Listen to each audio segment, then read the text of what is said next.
नमस्कार, आदाब, सत श्री अकाल। स्वागत है आप सभी का आपके अपने यूट्यूब चैनल पर। आप सबके पॉलिटी की एक बहुत इंपॉर्टेंट क्लास आई है। आज की क्लास में हम डिस्कस करेंगे कि भाई भारत में संविधान सभा की मांग कैसे हुई, भारत की संविधान सभा का गठन कैसे हुआ। इसके साथ साथ उससे जुड़े सारे इंपॉर्टेंट पॉइंट डिस्कस करेंगे। जैसे पहली बार अप्रत्यक्ष रूप से संविधान सभा की मांग की बाल गंगाधर तिलक ने, तो बाल गंगाधर तिलक से जुड़े भी जितने इंपॉर्टेंट पॉइंट आपके एग्जाम में पूछे जा सकते हैं उन सबको डिस्कस करेंगे। तो कोई ये क्लासेस थोड़ी लंबी रहेंगी और बहुत डिटेल थ्योरी के साथ डिस्कस करेंगे। अगर आपको बहुत जल्द अभी कोई एग्जाम आने वाला है तो इससे पहले शॉर्ट क्लासेस चैनल पड़ी हुई है जहाँ पे हमने सिर्फ इंपॉर्टेंट पॉइंट को डिस्कस किया था। लेकिन जैसे आपने यूपी पुलिस का एग्जाम देखा या अभी एसएससी के एग्जाम हो रहे हैं तो अब क्वेश्चन थोड़ा सा डीप लेवल के पूछ रहे हैं, तो इन क्लासेस में हम प्रॉपर थ्योरी को अच्छे से कंप्लीट करेंगे।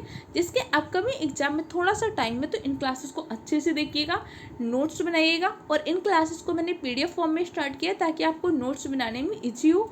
और ये पीडीएफ भी आपको क्लासेस कंप्लीट होने के बाद टेलीग्राम चैनल पे मिल जाएगी, जिसकी लिंक मैंने डिस्क्रिप्शन बॉक्स में डाल दी है। अपनी क्लास को स्टार्ट करते एक मोटिवेशनल कोट के साथ। रख हौसला, मंजर भी आएगा, प्यासी के पास चलकर समंदर भी आएगा, मंजिल भी मिलेगी और मिलने का मज़ा भी आएगा। बेशक आपको मंजिल मिलेगी। आज आपको हो सकता है थोड़ी ज़्यादा मेहनत करनी हो, जो पार्टी कर रहे करने दीजिए, बस आप एनसीईआरटी चलाइएगा, मेहनत करिएगा, अच्छी बुक्स पढ़िएगा, अपने अपने माँ बाप का सपना पूरा करिए। देखो, इससे पहले की क्लास में हमने डिस्कस किया था। अगर आपने इससे पहले की क्लास को नहीं देखा तो एक बार देख लीजिएगा, क्योंकि वहाँ से चीज़ों को कनेक्ट करने पे समझने में आपको इजी हो जाएगा। तो भाई इससे पहले हमने डिस्कस किया कि भाई संविधान क्या होता है। मैंने आपको बताया कि संविधान के दो प्रकार होते थे, लिखित संविधान, विकसित संविधान। जैसे इंडिया का संविधान लिखित संविधान है, जबकि ब्रिटेन का संविधान कैसा है, विकसित संविधान। फिर मैंने कहा भाई संविधान का गठन कैसे होगा। संविधान सभा की मांग हुई अलग अलग टाइम पे, जैसे बाल गंगाधर तिलक ने मांग किया, कभी महात्मा गांधी ने पहली बार प्रत्यक्ष रूप से मांग किया, वामपंथी नेता एम.एन. रॉय ने। इसके बाद अंग्रेजों ने संविधान सभा की मांग को स्वीकार कर लिया, कांग्रेस ने कब स्वीकार कर लिया। ये सब चीज़ें इससे पहले की क्लास में डिस्कस कर चुके थे। अब हम उसके आगे डिस्कस करते हैं। पहले 5 मिनट हम चीज़ों को रिवाइज कर लेंगे, उसके बाद डिस्कस करते हैं। तो मैंने आपको बताया था कि भाई सबसे पहले हमारे यहाँ पे संविधान सभा की मांग किसने की। तो सबसे पहले 1895 में बाल गंगाधर तिलक स्वराज विधेयक लाए। स्वराज विधेयक के द्वारा पहली बार अप्रत्यक्ष रूप से संविधान सभा की मांग की गई। उसके बाद 1920 में जब असहयोग आंदोलन चल रहा है तो महात्मा गांधी ने कहा कि देखो, भारत का संविधान भारतीयों के द्वारा ही निर्मित होगा। 1922 में भी महात्मा गांधी ने अपनी इसी बात को दोहराया। इसके बाद 1934 में एक वामपंथी नेता थे एम.एन. रॉय। एम.एन. रॉय ने कहा कि पहली बार प्रत्यक्ष रूप से संविधान सभा की मांग की। इसके बाद 1935 में एम.एन. रॉय की बात का समर्थन किया जवाहरलाल नेहरू ने। 1936 में जवाहरलाल नेहरू ने कहा कि जब हम अपनी संविधान सभा का गठन करेंगे तो हमारे संविधान सदस्यों का चुनाव हम वयस्क मताधिकार के आधार पर करेंगे। डिटेल से मैंने पहले की क्लास में पढ़ाया है, तो उसको जरूर देख लीजिएगा। इसके बाद 1937 का फैजपुर अधिवेशन होता है, जिसकी अध्यक्षता करते हैं जवाहरलाल नेहरू। जवाहरलाल नेहरू ने फिर यही बात कही कि भैया हम क्या करेंगे, एक तो पहली बार कांग्रेस अब संविधान सभा के लिए काम करेगी। तो संविधान सभा का प्रस्ताव कांग्रेस ने कब पारित किया था, 1937 के फैजपुर अधिवेशन में। इसी के बाद 1940 में अगस्त प्रस्ताव आता है। अगस्त प्रस्ताव में पहली बार अंग्रेजों ने भारत की संविधान सभा की मांग को स्वीकार कर लिया था। ये चीज़ें हम इससे पहले डिस्कस कर चुके थे। अब देखो, भारत में पहली बार सबसे पहले संविधान सभा की मांग किसने की, तो भारत में सबसे पहले संविधान सभा की मांग की 1895 में बाल गंगाधर तिलक ने। और संविधान सभा के गठन का विचार सबसे पहले प्रत्यक्ष रूप से किसने कहा, तो सबसे पहले प्रत्यक्ष रूप से वो कहा था वामपंथी नेता एम.एन. रॉय, मानवीय नाथ राय ने। कांग्रेस ने संविधान सभा की मांग कब की थी, 1935 में। और इसके साथ साथ 1936 में भी कांग्रेस ने स्वीकार किया था। कांग्रेस ने इसके लिए प्रस्ताव को पारित किया था। कांग्रेस ने इसके लिए प्रस्ताव पारित किया था 1937 के फैजपुर अधिवेशन में। इसके बाद क्या होता है, 1939 में क्या होता है, 1939 से लेकर 45 तक द्वितीय विश्व युद्ध। अब द्वितीय विश्व युद्ध में क्या कर रहे थे, भारतीय अंग्रेजों को सपोर्ट नहीं कर रहे थे। अब धीरे धीरे उधर द्वितीय विश्व युद्ध में क्या हो रहा था, ब्रिटेन की हालत खराब हो रही थी। अब ब्रिटेन के साथ साथ अन्य देश क्या हो रहे थे, ब्रिटेन के ऊपर दबाव बना रहे थे, भैया किसी भी तरीके करिए लेकिन भारतीयों को युद्ध में शामिल करवाइए। अब इधर भारतीय भी मूड बना चुके थे कि नहीं नहीं, मैं इस बार युद्ध में शामिल नहीं होना है, क्योंकि हम प्रथम विश्व युद्ध में अंग्रेजों को साथ दे के देख चुके थे। अंग्रेज हमारे लिए कुछ भला नहीं करते, जो करते अपने लिए करते हैं। अब इधर शामिल नहीं हो रहे थे, तो उधर अंग्रेजों की हालत खराब हो रही थी, तो अंग्रेज चाह रहे थे भैया किसी भी तरीके से भारतीय युद्ध में शामिल हो जाए। तो 1940 में एक प्रस्ताव आता है, उस प्रस्ताव को कहते हैं अगस्त प्रस्ताव। अगस्त प्रस्ताव के टाइम पे वायसराय कौन था, तो इस टाइम पे वायसराय था लिन लिथगो। तो आपके एग्जाम में ऐसे भी क्वेश्चन पूछ सकते हैं कि भाई 1940 में अगस्त प्रस्ताव के समय वायसराय कौन था, लिन लिथगो। 1942 में जब भारत छोड़ो आंदोलन स्टार्ट हुए तब भी यही वायसराय थे। कह सकते हैं 1942 के भारत छोड़ो आंदोलन में कौन था, तो भी थे लिन लिथगो। 1940 का अगस्त प्रस्ताव आता है, जिसमें पहली बार अंग्रेज कहते हैं हम भारतीयों के संविधान का निर्माण करेंगे। 1940 में क्या हुआ, सिर्फ हमें लॉलीपॉप दिखाया कि देखो हम आपके संविधान का निर्माण करेंगे, आप बस करो क्या यार, हमारे साथ युद्ध में शामिल हो जाओ। लेकिन हम भारतीय भी कहीं ना कहीं अंग्रेजों को समझ चुके थे, भैया हम तो 1757 के प्लासी के युद्ध से अंग्रेजों को देख रहे हैं, देख तो इससे पहले 1600 से देख रहे, उसके बाद 1757 के प्लासी के युद्ध क्या तो हमारे ऊपर औपनिवेशिक शासन ही कर रहे थे धीरे ना धीरे। तो मैंने कहा हम आपको बहुत पहले से देख चुके हैं, आप हमें पता है कि सिर्फ लॉलीपॉप दिखाओगे उसके बाद कुछ नहीं करोगे, तो हम कुछ नहीं करते, हम द्वितीय विश्व युद्ध में भारतीय शामिल नहीं होते। जब अंग्रेजों को लगा कि यार कुछ सॉलिड करना पड़ेगा, भारतीय तो समझ नहीं रहे, तो 1942 में एक प्रस्ताव लाए, उसे हम बोलते हैं क्रिप्स मिशन। क्रिप्स मिशन के अध्यक्ष थे आपके स्टीफन क्रिप्स। क्रिप्स मिशन ने कहा कि हम क्या करेंगे, आपके संविधान सभा का तो निर्माण करेंगे ही करेंगे, इसके साथ साथ भारत को हम डोमिनियन स्टेट का दर्जा दे देंगे। अच्छी बात है, लेकिन उन्होंने कहा काम करेंगे कब, संविधान सभा का निर्माण और डोमिनियन स्टेट का दर्जा देंगे युद्ध के बाद। फिर हम समझ गए कि भैया ये क्या दे रहे हो आप, लॉलीपॉप। तो महात्मा गांधी ने क्रिप्स मिशन को पोस्ट डेटेड चेक कहा था, जबकि जवाहरलाल नेहरू ने टूटते हुए बैंक का चेक कहा। क्रिप्स मिशन आया और क्रिप्स मिशन भी फेल हो गया। इसके बाद 1945 में क्या होता है, वेवल प्लान आता है। वेवल प्लान भी आता है लेकिन वेवल प्लान भी फेल हो जाता है। इसके बाद 24 मार्च 1946 को कैबिनेट मिशन आता है। कैबिनेट मिशन के द्वारा भारत की संविधान सभा का गठन किया जाता है। तो अभी हमने संविधान नहीं स्टार्ट किया, अभी हमने सिर्फ क्या दिखा कि भैया हमारे संविधान सभा का निर्माण कैसे हुआ है। संविधान सभा की मांग हमने कब कब की, तो पहली बार 1895 में की, प्रत्यक्ष रूप से 1934 में मानवेंद्रनाथ राय ने की। अंग्रेजों ने पहली बार कब स्वीकार कर लिया, अंग्रेजों ने पहली बार 1940 के अगस्त प्रस्ताव में। 1942 में कौन सा प्रस्ताव आता है, क्रिप्स मिशन। क्रिप्स मिशन के अध्यक्ष कौन थे, स्टीफन क्रिप्स। स्टीफन क्रिप्स ने कहा था कि हम युद्ध के बाद संविधान सभा का गठन करेंगे, इसके साथ साथ डोमिनियन स्टेट का दर्जा भी दे देंगे। तो ये था आपको संविधान सभा का निर्माण कैसे हुआ। अब आप समझ गए कि हमारी संविधान सभा का निर्माण कैसे होता है। हमारी संविधान सभा का निर्माण होता है कैबिनेट मिशन के द्वारा।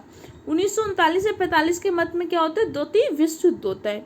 अच्छा, आप क्वेश्चन का आंसर दे दो, प्रथम विश्व युद्ध कब हुआ था। प्रथम विश्व युद्ध हुआ था आपके 1914 से लेकर 1918 के मध्य।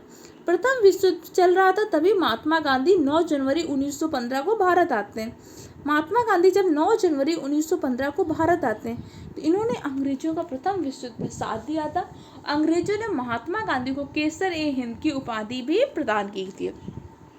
अब इसके बाद क्या होता है, 1940 में क्या होता है, अगस्त प्रस्ताव आता है, जिसमें पहली बार अंग्रेजों ने संविधान सभा की मांग को स्वीकार किया। अब क्वेश्चन पूछेगा कि अंग्रेजों ने संविधान सभा की मांग को कब स्वीकार किया था, 1940 के अगस्त प्रस्ताव में। कांग्रेस ने कब स्वीकार कर लिया था, कांग्रेस ने 1935 में। कांग्रेस ने अपने किस अधिवेशन में संविधान सभा का प्रस्ताव लाई थी, 1937 के फैजपुर अधिवेशन में। पहली बार अप्रत्यक्ष रूप से संविधान सभा की मांग कब की गई थी, 1895 में बाल गंगाधर तिलक ने स्वराज विधेयक के दौरान। पहली बार प्रत्यक्ष रूप से संविधान सभा की मांग कब स्वीकार की गई थी, 1934 में वामपंथी नेता एम.एन. रॉय द्वारा। देखो मैं चीज़ों को बार बार पढ़ूंगी, बार बार आपको याद कराऊंगी, लेकिन आप बस क्लास को देखिएगा और याद जरूर कर लीजिएगा। इसके बाद ये PDF आपको दे देंगे तो उसको 2 से 3 बार पढ़ लीजिएगा। देखो अगर आप सच में मेहनत करना चाहते हो, चाहे 2 बच्चे, लेकिन प्लीज़ ऐसे मेहनत करना कि सच में आप सेलेक्ट होकर दिखाइए। GK, GS, मैथ, रीजनिंग अगर आप पढ़ रहे हो ना, बहुत डेडिकेशन के साथ पढ़ो, क्योंकि अब देखो कट ऑफ हाई जाती है, कम जाती है। देखो अभी आप मान लो पुलिस का एग्ज़ाम हुआ, तो पेपर कैसा आया, कट ऑफ कितनी जाएगी, कम जाएगी, ज़्यादा जाएगी, कोई फ़र्क नहीं पड़ेगा, तब भी 60,000 बच्चे सेलेक्ट हो जाएंगे। ऐसा तो नहीं कि वैकेंसी खाली चली जाएगी। तो आप में भी जो एकदम महारथी होगा वो 60,000 बच्चे तो ऐसे होंगे ना जो कट ऑफ में आ जाएंगे। अब एक सरकार क्या कर रही है, पेपर कैसा बना रहे हैं, ये सब देखो आपके हाथ में नहीं है। बेशक पेपर इस बार थोड़ा सा आउट ऑफ बॉक्स था, लेकिन आप कुछ कर सकते हो, या हम जैसे टीचर कुछ कर सकते हैं, नहीं कर सकते, लेकिन हम इतना कर सकते हैं कि भैया सब पढ़ सकें, क्योंकि हम लोग बहुत मिडिल क्लास फैमिली से आते हैं। अगर इतनी सिंपल मिडिल क्लास फैमिली से नहीं होती तो हमारे सपने नहीं होते कि हमें पुलिस कांस्टेबल की जॉब करनी है, हमें एमटीएस की जॉब करनी है, हमें कोई भी जॉब चाहिए।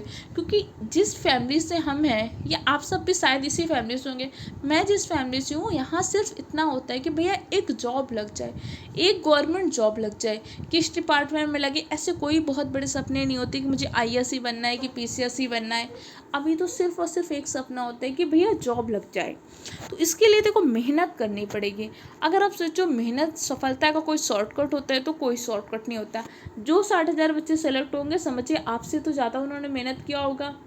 आप कुछ चीज़ें आपने जो कमियां छोड़ी, उन्होंने उस पर भी काम किया होगा। उन बच्चों ने नॉर्मल जीके के साथ साथ स्टैटिक जीके भी पढ़ा होगा। ऐसा तो नहीं कि उन बच्चों ने पुलिस अभिरुचि नहीं पढ़ी होगी, बिल्कुल पढ़ी होगी। अगर आपके एग्जाम में क्वेश्चन नहीं आया तो उनके एग्जाम में भी नहीं आया। जो क्वेश्चन आपके एग्जाम में है उनके एग्जाम में भी आए। तो देखो मेहनत जो करेगा सिलेक्ट वही होगा, तो मेहनत करनी ही पड़ेगी। हो सकता है आज मेरी बातें आपको बुरी भी लगे, लेकिन इसका कोई ऑप्शन नहीं है, बिना मेहनत के कुछ नहीं मिलने वाला। और आपको क्या लगता है कि आज आप मेहनत नहीं करोगे तो कल आपको मेहनत नहीं करनी पड़ेगी? भैया कल प्राइवेट जॉब के लिए मेहनत करनी पड़ेगी, जीविकोपार्जन तो तब भी करना पड़ेगा। गवर्नमेंट नहीं लगेगी तब भी तो आपको अपनी रोटी रोजी कमानी पड़ेगी कि नहीं कमानी पड़ेगी। और जो गर्ल्स के मन में होता है ना कि मैं नहीं कमाऊंगी, तो देखो जब तक आप अपना पैसा नहीं कमाते हो ना, तब तक आपको रिस्पेक्ट नहीं मिलती। आप कितने भी बड़े घर में हो, कितने भी आपके पेरेंट्स बहुत सक्षम हो, पिता और पति से आप पैसे मांगते रहते हो ना, तो पहले तो आपको हक लगता है, लेकिन धीरे धीरे यही चीज़ें आपका आत्मविश्वास कम करने लगता है। आप नई चीज़ें अडॉप्ट नहीं कर पाते हो, बाहर निकलने को उतना एक्सप्लोजर नहीं मिलता। तो चीज़ों को जब तक आप संघर्ष नहीं करोगे ना, तब तक आपको सफलता भी नहीं मिलेगी। तो संघर्ष करना होगा। तो 1942 में कौन सा मिशन आया था? 1942 में क्रिप्स मिशन आया था। अब क्रिप्स मिशन जब भारत आया था तो इसके अध्यक्ष कौन थे? ईस्ट के अध्यक्ष थे एफर्स्ट क्रिप्स। इस टाइम पे वायसराय कौन थे? इस टाइम पे वायसराय थे आपके लिन लिथगो। इसी के साथ साथ इसका उद्देश्य क्या था? दक्षिण पूर्व एशिया में जापान आक्रामकता युद्ध सबसे मेन उद्देश्य था कि भैया भारत को युद्ध में शामिल करवा लो, क्योंकि अब ब्रिटेन की हालत हो रही थी खराब। उस टाइम पे मित्र राष्ट्र के एक तरफ मित्र राष्ट्र थे, एक तरफ आपका विरोधी गुट था, तो वो सब ब्रिटेन के ऊपर दबाव बना रहे थे कि भैया युद्ध, भारत को युद्ध में शामिल करो। अगर आप हारे तो मतलब हम भी हार जाएंगे, और आपकी वजह से हम युद्ध हारना नहीं चाहते। इसलिए ब्रिटेन चाह रहा था किसी भी तरीके से भारत युद्ध में शामिल हो जाए। क्रिप्स मिशन में कहा क्या गया? इन्होंने कहा एक भारतीय संघ का निर्माण होगा जिससे हम प्रबुद्ध राष्ट्र अर्थात डोमिनियन स्टेट का हम क्या कर देंगे? दर्जा दे देंगे। अच्छा, डोमिनियन स्टेट हमने पहली बार कब माना था?